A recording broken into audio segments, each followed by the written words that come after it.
Welcome to the John and Heidi Show podcast, brought to you by DirecTV, 1-800-259-7646. Also brought to you by RVRealtor.com. If you're buying an RV or selling an RV, check out RVRealtor.com and the Dollar Shave Club. Here's John and Heidi. Thank you so much for listening on a Monday. Hey, baby, how's it going? Awesome. How are you doing? Very good. Did you have a nice weekend? I did. It always goes too fast. But... Oh, it always does. I'll tell you, one of our favorite comedians in the whole wide world is a guy by the name of Brian Regan. And two big things happened last week. First of all, he had a spot on the Tonight Show, and we got a chance to watch that. And then he had a thing on Comedy Central. It was like the first time they had ever done that. First live Comedy Central special. That's really cool. We didn't get to watch it live because we were busy, but we got to watch it. Actually, we haven't even had a chance to watch it. It's recorded, so we're going to be watching it. But I can already tell you, I know it was funny. Oh, my God. Everything he does. He's amazing. He's hilarious. He's amazing. Heidi's going to leave me for him someday. If it were ever an option, yes, that would happen. All right. Coming up, speaking of Brians, we've got a Brian on the program today as well. BrianKennethSwain. He's the author of a book called Sistina. We'll be chatting with him later in the show. And did you know that some airlines now plan to start selling advertising space on the sickness bags, the barf bags? Oh. How would you like to advertise on a barf bag? Well, it depends on what you're advertising, I guess. I can't imagine anything that would be a good thing to advertise in. I don't know, Pepto-Bismol, Breath mints, maybe. That'd be a good thing. All right, we've got some great stuff on the program. Thanks for joining us on the John and Heidi Show. This portion of the program is brought to you by Dollar Shave Club. Get razors for $1 a month plus a few bucks shipping, so you can enjoy fresh razors every month for as little as $3. Learn more at dollarshaveclub.com/radio. A new research study shows eating too much red meat may produce just as much cancer as smoking. That's bad news. Oh. I don't smoke, but I love red meat. And I even like smoked meats. Do you think that's bad? Doesn't say anything about that. So red meat could, according to a new research study, could cause cancer-related issues just as much as smoking. So that is terrible, terrible, terrible news. So I'm going to probably not change my I was going to say, anyway. I don't even try to say I'm going to quit eating red meat because that's not going to happen. Now I know what you smokers are off. You're like, hey, I know it's bad for me. I'm going to do it anyway. It's not good for me, but... I always thought, why would you do that? You know it's not good for you. As I'm eating my steak tonight, I'll be like, I know this ain't good for me. Delicious. All right, coming up, you think your job stinks? You just wait. We're going to tell you about a real stinky job. That is on the way on the John and Heidi Show. This portion of the program is brought to you by RVRealtor.com. If you want to buy or sell an RV, go to RVRealtor.com. List your RV for free. Learn more at RVRealtor.com. You know it's true because you heard it on the radio. Some researchers in Canada have recruited 6 people to sniff pig manure. Ew. Yeah, that's what their job is. They get together for a couple hours every week. And the manure sniffers meet 3 times a week, I guess it is, for 2-hour sessions. They're paid $20 per session, so it's $10 an hour. And they were chosen after passing a test to show how well they could smell. What is the point? What are they sniffing for? They're smelling because what they're trying to do is figure out how far away from people should they build anything with pigs in it, like a cattle or not a cattle, like a hog confinement. How far away should they build those from people? How is sniffing the manure going to... Because they're saying, if the manure is this far away, you can't even smell it anymore. So they're trying to find out how far away can we put this. In a related story, now how can you possibly have a related story? But there is a story that's somewhat related. This is in Stuart, Florida. There are 2 pig farmers and a Florida golf course going to court against each other. You might wonder, why would a pig farmer and a golf course go to court? Here's why. The golf resort is suing the owners of the pig farms for disrupting their multi-million-dollar investment by playing loud country music to help the pigs. And that, in addition to the smell of the pigs, is what they refer to as unreasonable and disturbing. Okay. So I wonder which one was there first. Exactly. I wonder which one was there before. Now, I could understand the loud music. If they're playing really loud music. Well, yeah, because when you're golfing, you don't want to hear you want it quiet. Music. Yeah. Yeah. So I can understand that. They should do something to give the pigs some headphones. I don't know. Are you kidding me? Pigs do not need to hear music. No, I'm sorry, but if I was a pig, I'd want to hear music. I think that's nice, but it doesn't need to be loud. If it's so loud, they can hear it way over at the golf course. Yeah. So there you go. It'll be interesting to see how all of this stuff comes out. But maybe the people from the first story can give some info to the people from the second story. I don't know. That's how far away they should be from people. There you go. Exactly. All I know is it's true because you heard it on the radio. The John and Heidi Show is brought to you in part by the Keystone Treatment Center. This is your brain, and this is your brain on drugs. We share silly stories here on the program, but addiction is no joke. If you or someone you know suffers with an addiction to drugs or alcohol, make today the day you seek help. Call toll-free 844-204-1055. That's a toll-free number. Again? 844-204-1055. And this is your brain on drugs. A recent study suggests that adolescents who regularly smoke marijuana run a risk of damaging a portion of the brain associated with language development. Brain scans revealed microscopic abnormalities in a region of the brain that controls higher aspects of language. So I just want to set the record straight because I have problems speaking here quite often, but it has nothing to do with drugs. I was born this way. I was a moron from birth. So... and I wouldn't say I'm a moron, but I do quite often stumble and read the wrong word, but it has nothing to do with drugs. But they're saying that people who do regularly put marijuana into their system have problems with their brain. Does that shock anyone? That doesn't shock me at all. I have never tried it, and I really honestly have no interest in trying it, but I know a lot of people who did. And the first thing I can tell you right off the bat, they have issues with their brain. First thing I would say about every one of them is I would never, ever say, you seem so much smarter today than you used to be. Be like, hey, I'm going to try to turn this potato into a bong. Like, you could eat the potato. You look very hungry. All right, coming up, we have your moment of duh. Thanks for listening to the John and Heidi Show. This portion of the program is brought to you by Keystone Treatment Center. Addiction is no laughing matter. Call Keystone Treatment Center toll-free at 1-844-204-1055. I think that I shall never see a poem as lovely as a tree. I don't know. Botanists in West Sussex, England, were given the task of protecting one of Britain's rarest trees. I didn't know there was such a thing as a rare tree, but this is a rare tree. It's called a southern beech, B-E-E-C-H. It's the Nofungus gonil. And today's moment of duh is because somebody stole the tree. Their only job was to watch out for this tree. Oh, my gosh. The tree was being monitored to see the interaction between its roots and the soil, and it's probably going to die because of the damage caused to the roots and the lack of care needed to make it grow. If caught, the thieves will be charged with, among other things, leaving the scene of a crime. So they'll be charged with stealing a tree and charged with leaving the scene of a crime. Well, of course you would leave the scene of the crime if you stole the tree. I like that they have that as a law. Yeah. Otherwise, you break the law, you got to stay right here. Otherwise, we're charging you with 2 crimes. So, yeah, that happened. It's a real thing that happened. Somebody stole a tree. I remember one of our first dates, we went to a tree museum. We did. I don't think they had one of these. So romantic. It was. It was pretty. She smooched me behind the trees. I'm just saying. Coming up, we have your scoop of the day. That's on the way.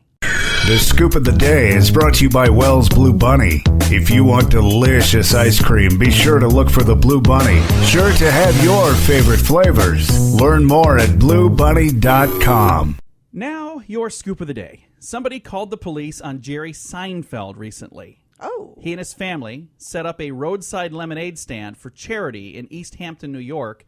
Apparently, they didn't have a permit for that thing. So they're doing something nice for charity. Not that Jerry Seinfeld really needed your money to help charity, because he's got plenty of his own. Right, and I sincerely doubt that Jerry was sitting out there selling the lemonade. It was probably his children, I would assume. But the good news is he's teaching his kids to do good things. I think that's nice, and the way they repay them is calling the cops. Come on.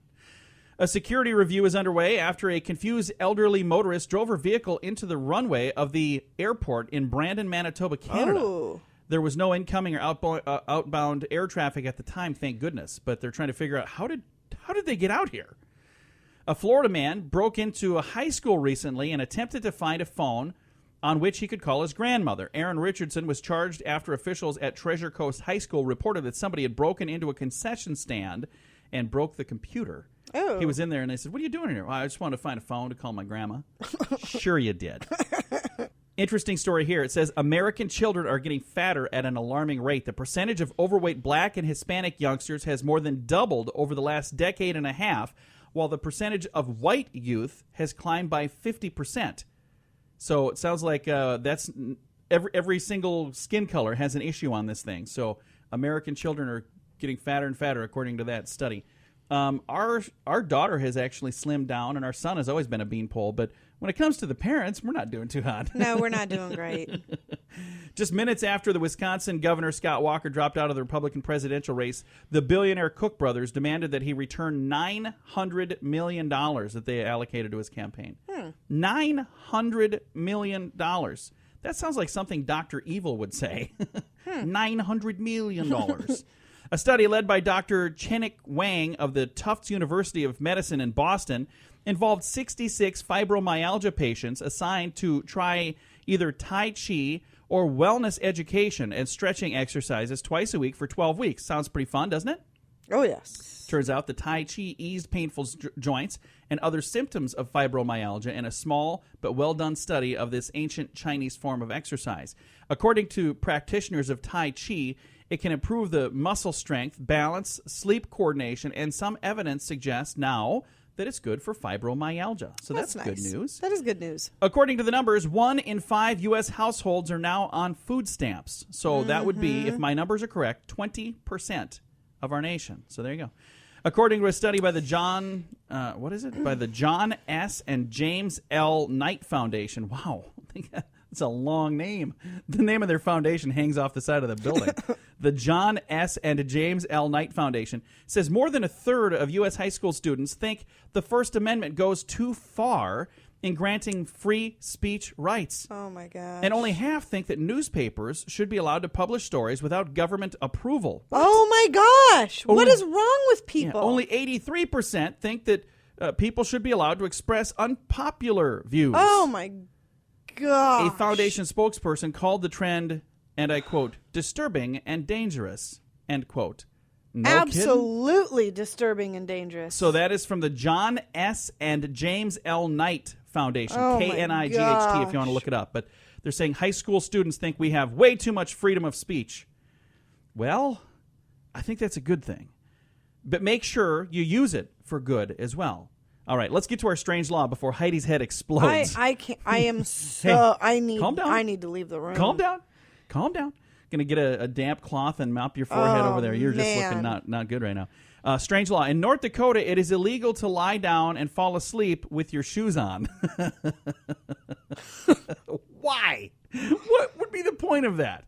That's in North Dakota. Illegal to lie down and fall asleep with your shoes on. All right, that's your strange law. And this has been your Scoop of the Day.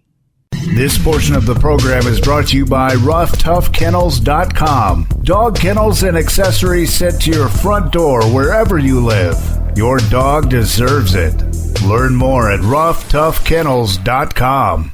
Thank you so much for listening to the John and Heidi Show on a Monday. We've got a guest on the telephone line right now. We have author Brian Kenneth Swain. How are you doing, sir?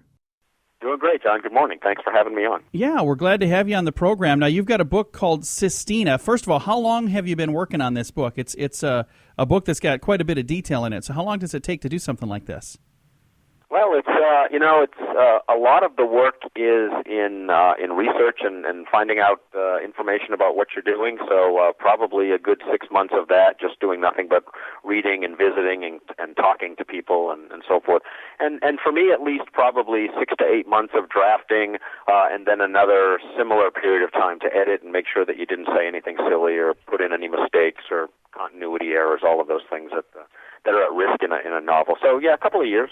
Very cool. And the book, Sistina, kind of like from the same word as Sistine Chapel, is that why is the title Sistina? Does it have something to do with the Sistine Chapel? That's exactly right. It's most of the book spans a period of a couple of thousand years, and the middle portion of it takes place in the time of the Renaissance, and it actually takes place in the Sistine Chapel. And then fast forward to the present day with a number of researchers and ecclesiastical type folks, popes and cardinals and so forth, again taking place largely at the Vatican and in the Sistine Chapel. Now, in your book, you have a thought that some people are probably not too thrilled with, and I was going to talk to you about that because in the book, in the book that you have, the novel that you put together here, it has the idea that Jesus' body was not resurrected, but it was moved. What kind of responses do you get from people when they read that, when they hear that?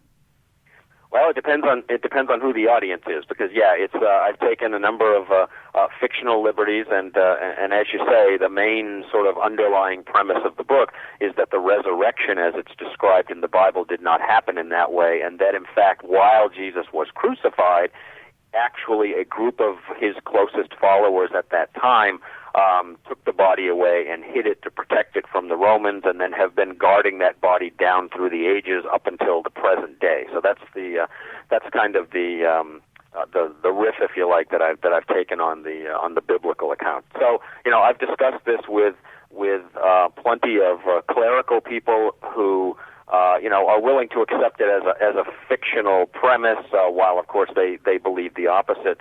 But it's been an interesting response. People are relatively open-minded as far as thinking about the implications of that. And one of the questions that's raised in the story is, if you were a fervent Christian and you believed in the ascension into heaven part of the story, how much, if at all, would it sort of undermine your faith and your belief if you came to know that in fact, while the crucifixion happened, and the resurrection possibly even happened, the ascension into heaven part of the story did not take place? Would that undermine what it is you believe or not? And the response that you get from many people when this comes up is it kind of sounds like some people are adamantly against it, but there's some people that say, well, it's a novel. It's okay as a novel. But have you come under fire from groups that are adamantly against what you're saying here in the book? I wouldn't say groups. I would almost like to have that be the case, but I have a couple of friends who are actually fairly devout Catholics who took all sorts of issue with the premise itself, and we've had some fairly, shall we say, animated conversations about the premise itself. But at the end of the day, I think what you discover is a lot of deeply religious people would concede that even if that part of the story, in fact, had not taken place in the way that I've described it in this story, that wouldn't really sort of jeopardize or undermine what it is they believe as far as the other parts of the biblical account. So it really does vary from one person to another. But I haven't gotten any really heated sort of objections in the way that you're describing so far. It hasn't been out that long, so who knows how it will play out. Get those phones ready to start ringing, right? Well, it's a conversation I'm certainly willing to have, and I had to, during the process of writing the book, as I say, I talked with a number of folks within the church and people who were just lay people, but who had fairly strong beliefs. I even had to track down. There's a passage in the story that's actually written in Renaissance-era Latin, and so I wanted to make sure I did the translation correctly. I had to track down an individual, actually here in San Antonio at the University of Texas, who is he's a classics professor, and he happens to be an ancient Latin scholar, so he was able to do the good, accurate translation of the inscription that they actually find. The bit in the story that actually sets this whole thing in motion is that there's an earthquake that takes place in Rome, and it damages the ceiling of the Sistine Chapel where Michelangelo's frescoes are, and a portion of that actually falls off. And in the process of repairing it, they discover this ancient Latin inscription underneath the fresco, and that's where this expert's role came in, trying to make sure that what I had said in that inscription was in fact what I intended it to say. And that story that you talked about with the earthquake and the piece that fell, is that something that's historically accurate, or that was just in the novel?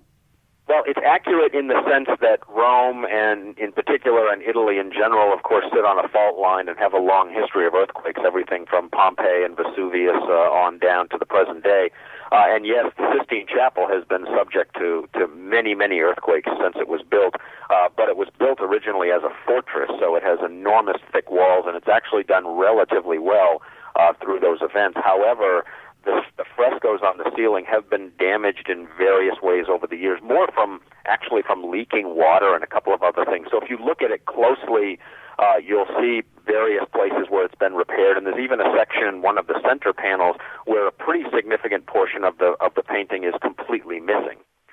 So they have had a more or less steady job of keeping that thing in decent condition down through the years. So the portion of the story where there's this Latin inscription, that was something that's just in the novel, or did that particular portion happen? That's the fictitious part. There's no, as far as I know, there are no actual inscriptions in the plaster beneath the painting. Of course, how would anybody know, right? Because it's not as though they're going to go prying off the fresco to search for something like that. But no, that is a fictitious device that, as they say, propels the story. We could get some press if you and I get some chisels and go check this out. So you wouldn't get press. You'd get arrested by the Vatican, you might get some press as a result of getting arrested by the Vatican. Of course, there's also the small matter of it being 65 feet up in the air, so it's a bit of a logistical challenge getting up there. Yeah. Again, visiting with Brian Kenneth Swain. He's got a book out called Sistina. Now, there was a book not too long ago called The Da Vinci Code, and when that book came out, there are some people who took that, they saw this movie and they say, hey, this is the way it is, because they have this trouble separating fact from fiction. And that movie was also a fictitious movie, but there are people who, because it was in a movie, they say, well, that's the way it is. So I wonder how many people, when they read this book, and who knows, maybe yours will become a movie as well, will start thinking that's the answer because it was in this book or it was in this movie. Do you see something like that happening in the future?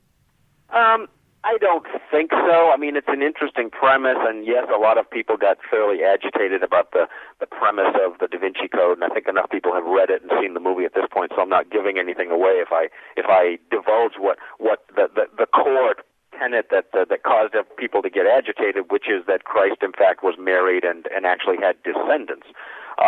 Again, in contravention of anything that's biblical. But I don't know that anybody. I mean, one of the premises of my book is this idea that the physical body of Christ is actually still here on earth and being taken care of by a group of individuals, and has been for the past 2,000 years. Now, is anybody going to sign on for the notion that that's true? There actually are schools of thought that something like that has taken place anyway. You see in the news periodically these stories about little ossuaries and pieces of bone and things, and everything from the Shroud of Turin on down. So there are groups of people out there who either believe that something like this is the case, or at least that there are relics in existence that were tied directly to Christ and the crucifixion story, the shroud being the most well-known one. Again, visiting with Brian Kenneth Swain. The book is called Sistina. And now, Brian, if somebody sits down and starts reading this book as a Christian, are they going to no longer be a Christian when they're done? And then vice versa. If they start reading this book as a non-believer, will this convert them to believe? Are you trying to change what people think about Jesus, or is that not really the premise of the book? I don't know that I'm trying to change what people think about their belief system. I'm more interested, but I am interested in helping and encouraging people to scrutinize in a reasonably objective fashion the things that they believe. Does your belief system stand up to examination and historical scrutiny? And most people who are fairly devout would tell you that that's not relevant and that's not the point. The point is faith, and you're supposed to believe either what you're told or what you read in whichever book text it is that happens to be the one that applies to you. So they don't tend to apply necessarily a lot of logic or historical accuracy to some of these things. And you do end up having conversations about whether you're talking about the Bible or the Torah or the Quran or what have you. In all of these texts, there are elements of it that are pretty well demonstrated as historical, and then there are others that that require that leap of faith, if you like. So it's one thing to say, well, was there a man 2,000 years ago named Jesus who was executed by the Romans? Well, that there's certainly plenty of reason to believe that that's a historical fact. Now, when you get into the realm of was he buried and resurrected 3 days later and ascended into heaven, that's a whole different game when it comes to belief and scrutiny, and the people who adhere to that belief system don't tend to concern themselves too much with, well, is there physical proof of that? It's just it's simply what they choose to believe. There's a book that I read about maybe a year ago or 2 years ago that was a fascinating book, and the book is called More Than a Carpenter, and I believe Josh McDowell, is the guy that wrote the book. And in the book, he said, like you just said, that there's physical evidence, not just from the Bible, but, historically accurate records that say Jesus was here. Jesus was here. He was crucified. All of that is historical, even outside of the Bible. And when he kind of put this to the test, he said Jesus had to be one of three things. He either had to be the Lord, or he was, he was who he said he was, and he knew who he was, and he said he was, or he was a liar. He knew that he wasn't, but he told people that he was. Or he was a lunatic. He thought that he was, but he wasn't really. And then he examined each one of those things one step further, and it was fascinating to me because the more you read, the only answer that really comes to anything whatsoever that I could believe was that he was the Lord. Because if you're reading it saying that he was a liar, nothing else that he did during his lifetime would point to that. Or if he was a lunatic, nothing else that he had done during his lifetime would point to that. It was a fascinating book. So I think it's called More Than a Carpenter. So anyway, like I said, just when I was asking, I was wondering if you're trying to change people's minds, and I love the fact that you're putting it out there, because I really do think people should be able to look at other alternatives and be able to look at it, and that's either going to, in my opinion, build your faith, or if it's going to take your faith away, then you probably didn't have that faith in the first place, did you? Right. Or it might reinforce the fact that you didn't have that to begin with. So the reaction could be quite different for a variety of people. But my objective in all of the fiction that I write, and this is the sixth book that I've completed, is I would say probably about 75% entertainment and about 25% educational.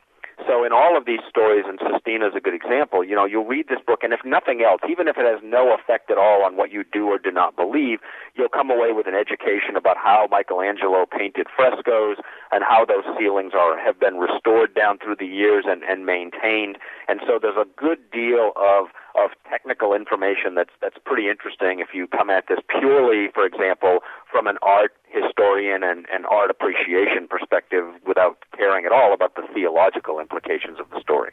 Well, Brian, thank you again for taking the time to chat with us today. I appreciate your time a bunch.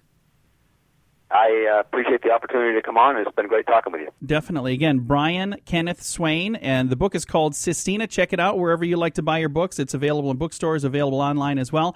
And again, you can learn more on his website, BrianKennethSwain.com. Thank you so much for listening to The John and Heidi Show. This portion of the program is brought to you by CarsForSale.com. If you're in the market to buy a car, truck, or van, find thousands of vehicles to choose from at CarsForSale.com. Today is a very special day, Heidi. Do you know what today is? What is today, John? I thought you'd never ask. It's Monday, September the 28th, meaning today is Family Day. Yeah. That's a nice day. Stay involved. It's Family Day. It's also Fish Tank Floor Show Night. What does that mean? I have no idea what that means. So put on a fish tank floor show, whatever that is. Charlie will be happy. We'll have to talk about this tomorrow. Today is National Drink Beer Day. You suppose he's going to celebrate? He celebrates every day.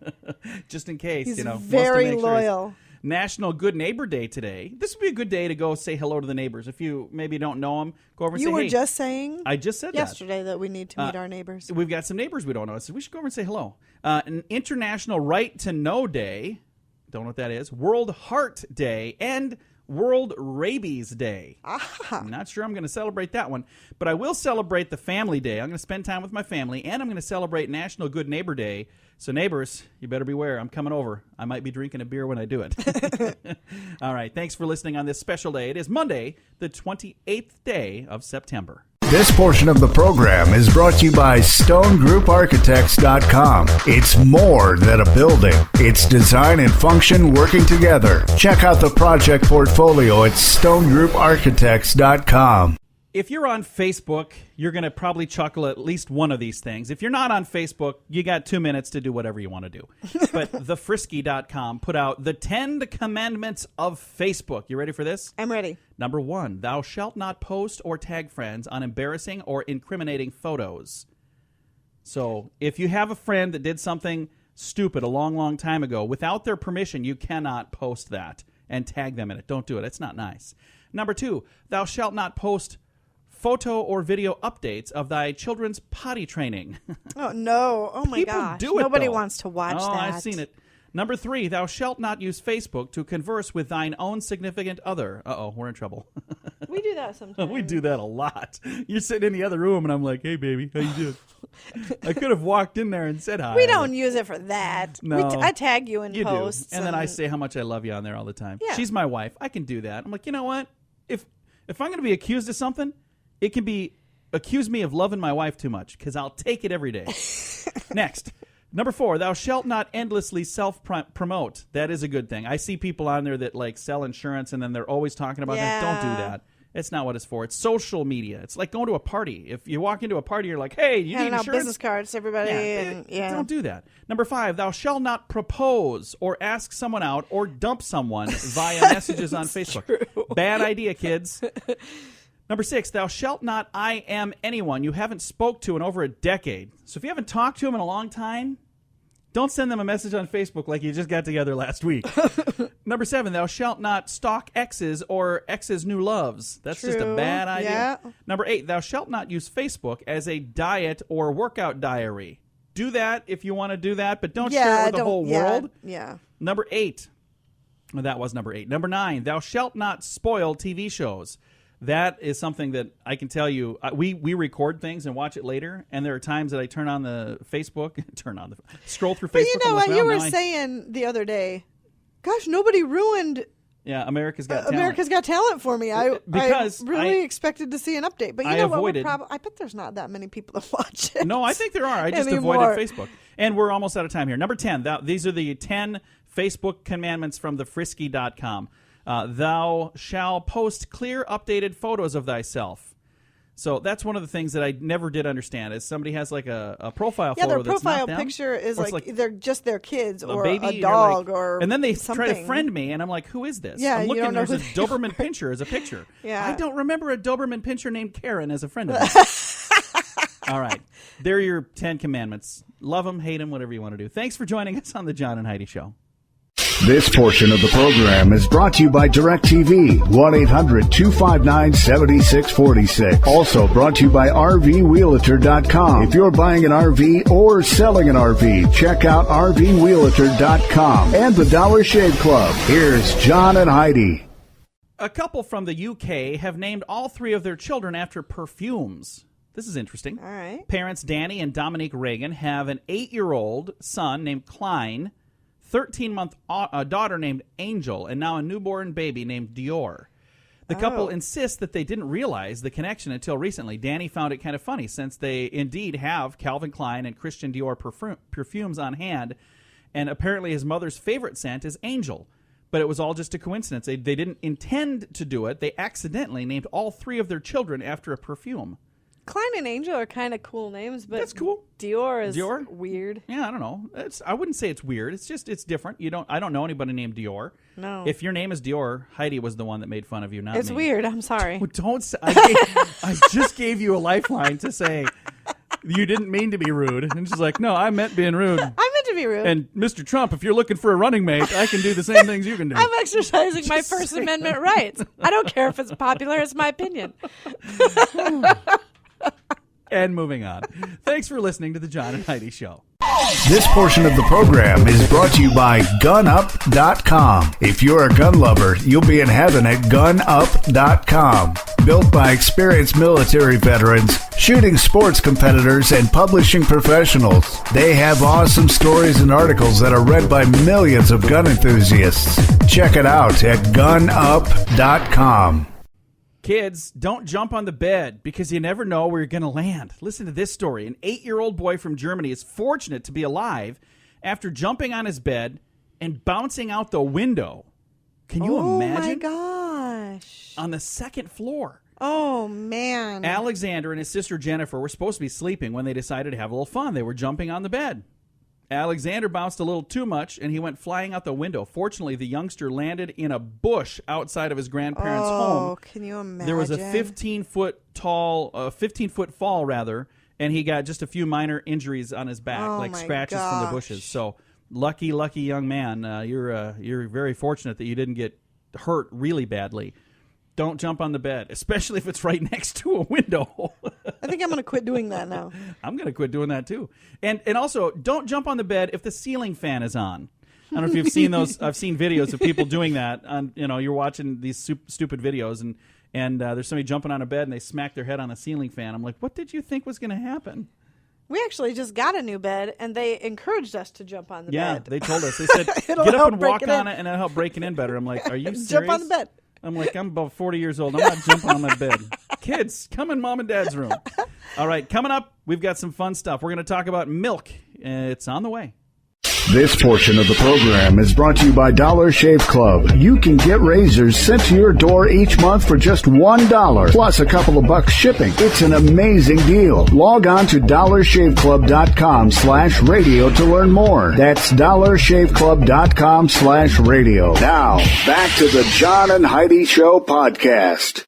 A dairy trade association says the term soy milk is misleading and the makers of soy-based drinks should stop using the word milk. I actually agree. This probably does make sense when you think about it. The Arlington, Virginia-based National Milk Producers Federation is calling the U.S. Food and Drug Administration to restrict the use of the word milk, saying federal regulations limit the term to the stuff that comes from dairy cows. The Dairy Group's initiative caught the American Soybean Association by surprise. ASA spokesperson Bob Callahan wonders whether the dairy group would seek similar restrictions from producers of goat's milk. As I was just going to say. Coconut milk. They're saying, wait. No, okay. Now, coconut milk I could see because it's not milk. Milk is milk. Well, this is where they're saying that, you guys are throwing around a word that's not really what it is. Yeah. Now, I understand that it is milk-like, but it's not milk. So it'll be interesting to see where that ends up. Yeah. I know a while ago. Maybe they have to call it soy milky substance. They probably their numbers would probably plummet. Would you like some soy milky substance? Ew. No, I really don't. I know margarine and butter had this battle a while back because they were saying that you can't call it butter if it's not butter. And there are people saying, hey, it's not butter, but it's better. And they're saying, no, it's not better because it's not butter. You understand? Did that all make sense? This is riveting radio. All right. We're going to end on a positive note. Coming your way, a couple of awesome dogs that put Lassie to shame. Well, not really, but it's a good story. It's on the way. This portion of the program is brought to you by DirecTV. Call 1-800-259-7646. They have hundreds of channels to choose from, with many packages to fit your viewing desires. Learn more at 1-800-259-7646. Do you remember the TV show Lassie? It's from before we were really kids. Yeah, I was going to say barely. In reruns. I remember a couple of the movies. I think there were some Lassie movies. If there's that ever came anybody out when that's I was young, kind of making fun of Lassie, what do they always say? What's that, Lassie? Timmy fell in the well again? In the well, yeah. Listen to this story. Tilly is the dog that's being hailed as a hero for watching over his canine best friend Phoebe for a week. After the dog strayed from home and Phoebe fell into a well. Oh. Yeah. So it was the dog that fell into the well, not Timmy. It was the dog. According to the dog's rescuer, the owner of the dogs escaped from According to the dog's rescuer and the owner of the dogs, there we go. They escaped from their home in Washington when the front door was left open back in early September. The duo was lost for about a week before a person in the community saw one of the dogs. When they went over, they discovered that Phoebe had fallen into a cistern, that's a well, and Tilly was standing above the cistern waiting for help. Oh, how the dogs sweet were both, is that? Exactly. The dogs were both starving and exhausted, but otherwise in good health. And this is amazing because if the dog that was up on the top wasn't caught on anything, Tilly was just standing there going, okay, I'm waiting for Phoebe. I'm not going. I'm hungry. I'm thirsty, but I'm waiting for you. Oh, that's fantastic. So maybe dogs are so it's cool. Amazing and loyal. Would a cat do that? I don't think so. Would you just stop? She's allergic to cats, and for whatever reason, she always has these negative cat things. I've had cats. I like cats. I'm just saying, would a cat do that? It wouldn't. No, cat wouldn't have fallen in a well. Cat friend would have fallen down and been like, "You're on your own. I'm gonna see you later. I'm gonna go grab some. I don't even care if I go back to the same house as long as somebody's giving me food." Just stop. Oh boy, Heidi, you don't know how hard it is. I'm the one that gets the emails, by the way. So her name is Heidi, Heidi. If you want to spell it correctly while you're complaining, there you go. But this was a positive, fun story that we tried to end on an up note. Underline the word tried. That is awesome. It's awesome. Dogs are fantastic. Dogs are cool. There you go. If you'd like to see the story, I've got it on our Facebook page, facebook.com/John and Heidi Show. Time to say goodbye, Heidi. Goodbye, Heidi. Goodbye, everybody. Have a great day. Thanks for joining us on a Monday edition of the John and Heidi Show. Time now for the bonus break. Only available here on the John and Heidi Show podcast. And your bonus break is brought to you by the Dollar Shave Club. You can learn more on their website. I'll tell that to you here in just a little bit, but I want to tell you why you should go there. Because if I tell you the website before telling you why to go there, that doesn't make a lot of sense. But let me tell you why you should go there. Because you can click on there and sign up for an awesome service. They will send razors to your mailbox every month. And if you say, hey, I don't need them every month, sign up to do it every other month. You can pause the service anytime you want to. You're in control. But the thing that's neat is you sign up for the service, and they'll bring razors right to you, so you don't have to remember to go to the store. By the way, you might want to upgrade your middle razors to the top of the line razors. You don't like the middle ones as well? I don't mind them, but I walked in the bathroom the other night, and Troy was shaving, and he was using your 4-blade razor. And I said, did you know that Dad bought you your own razors? He goes, well, yeah, but I use this one all the time. I don't know if Dad knows that. Of course I know that. So you might as well not even buy the 3-blade. The Humble Twin. I don't. I upgraded to the middle one just for that, so he can use them all he wants. See, here's the thing. He thinks that he's sneaking in and doing it. What he doesn't know is I already knew he was doing it. That's why I did that. No, he doesn't use the middle one. He uses yours, the top of the line one. So he uses my executive one? That's what I'm saying. Darn kids. That's why we've got so many of the 4-blades. Oh, yeah. We got some talking to do when I get home today. As I said, you might as well upgrade both of them to that other. I'm down to one. I signed up for the other one because I wanted him to have razors. This explains why he has so many left over. All right. Well, the good news is I'm going to sign up for You're going to upgrade my service. They've got 3 different levels. The Humble Twin, which is still better than what I used to use. Because what did I use before? It was like one rusty blade that was duct taped to a stick, basically, is kind of what you used to buy me. I was like, this razor is terrible. You're like, hey, 10 for $1. You're going to use it and you're going to like it. I needed 3 of them just to shave. I'm like, okay, I'm halfway done. You did not. It was terrible. You did. And I bought. You are so ridiculous. I went to the store and bought some expensive good razors, but they were ridiculously expensive. And then I would ask you to get me replacement blades, and you wouldn't do it. They're too expensive. For $3 a month, they'll bring them to me. It's a cool thing. This commercial has gone off the rails. For $3 a month, they'll bring them to me. You can do $3 a month for the twin. For $6 a month, they'll bring you the ones with 4 blades. Or for $9 a month, get the executive ones. Those are the ones that I really like, and apparently my son does too. And for those, it's $9 a month, and it's awesome. Get them. Learn all about it at dollarshaveclub.com/radio. I don't think we have time for the bonus break now. That kind of went longer than I thought it was going to. Hey, I got a couple things I wanted to tell you about. Starbucks. You ever go to Starbucks? Not as often as I used to.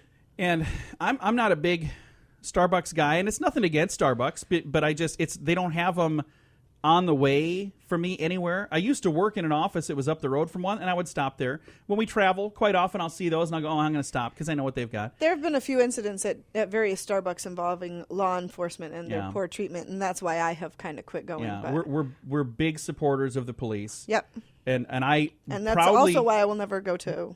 There's another fast food chain that I will never go to. And I will proudly say that, and if that offends you, you and I probably wouldn't get along, because I'm telling you, I think they are heroes. Absolutely. They put their lives on the line. I've got several family members that are police officers, so I probably look at them differently than most, but I absolutely love the men and women who serve our country, whether they're on a battlefield or whether they're on the battlefield here, the streets. And same thing for firefighters. You guys are heroes, too. Anyway, back onto what we were talking about. Starbucks, they say you're never going to have to wait in line anymore. The big coffee chain's rolling out a new app called a mobile order and pay app, allowing you to pre-order and pay in advance. Then you just, when you're driving by, you can bypass the line and walk right up and say, I'm here for my coffee that's cold. Oh, that's going to upset a lot of people that are standing in line. My coffee that's cold and sitting over there. Yeah, I guarantee you this is not going to work out well for them. If you had been standing in line and waiting patiently and some jerk walks in and walks right up to the front of the line and just gets served before you, would you not be upset? I would be very upset. Yeah, but if they say, well, you should download the app and then you can do that too, that's probably what they'll do. And it's going to be launched in Portland, Oregon in December, and then they're hoping that if it goes well, it'll go to the other 7,400 stores in the United States. And yeah, you heard me correctly, 7,400 Starbucks That's locations. insane. Isn't that nuts? Mm-hmm. I'm not quick with math, but good news, I got a calculator right here. Because I'm going to see 7,400 divided by, where's the divided? Oh, it's up there. Divided by 50 states. That is an average of 148 locations per state. Which really, I mean, if you think about it, the size of each state in this country, that's really not all that many. I know there are some states that only have 2 in the entire state. So I'm telling you right now, that means that there are hundreds of these, probably in just like New York City probably has 148 on their own.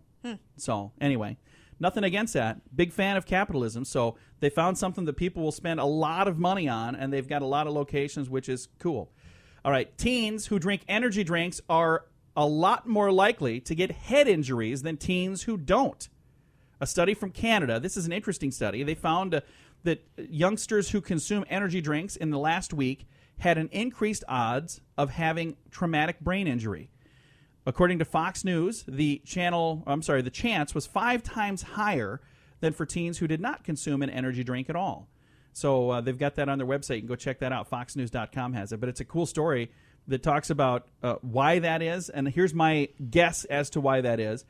Because if they're drinking the energy drinks, they're probably also more prone to be doing things that require a lot of energy. Mm-hmm. You know, if you're sitting on the sofa just playing video games, if you're not drinking energy drinks while doing so, chances are you're probably not going to have a brain injury. You know, I'm just saying. There you go. So I think there's a correlation there. Heidi looks like she's done. I'm done. She's already packed up her stuff. She's out the door. So I'm going to take this as an opportunity to say goodbye a second time. This has been your bonus break, brought to you by Dollar Shave Club. I got to call my son now and find out why he's not using his own dang razors. DollarShaveClub.com/radio.